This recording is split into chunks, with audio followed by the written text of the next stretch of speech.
சூடு பிடிக்கும் மண்பானை விற்பனை.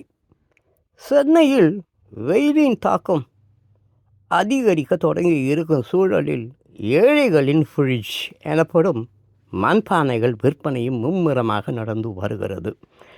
சென்னை வள்ளுவர் கோட்டம் அருகே சாலையோரம் கடையில் தங்களுக்கு விருப்பமான மண்பானைகளை வாங்கும் பெண்களை படத்தில் காணலாம்.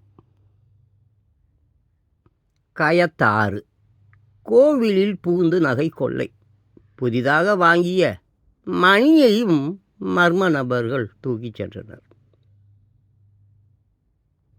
புதுடெல்லி ரூபாய் 15 லட்சம் லஞ்சம் வாங்கிய நெடுஞ்சாலை ஆணைய அதிகாரி உள்பட 4 பேர் கைது. சிபிஐ நடவடிக்கை. சென்னை பல்கலைக்கழகங்களில் காலியாக உள்ள துணைவேந்தர் பணியிடங்களை உடனடியாக நிரப்ப வேண்டும். டாக்டர் ராமதாஸ் வலியுறுத்தல்.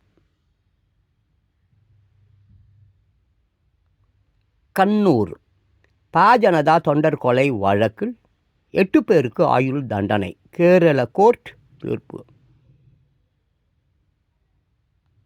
காசா ஆஸ்பத்திரி மீது இஸ்ரேல் தாக்குதல். ஹமாஸ் முக்கிய பிரமுகர் உள்பட 2 பேர் சாவு.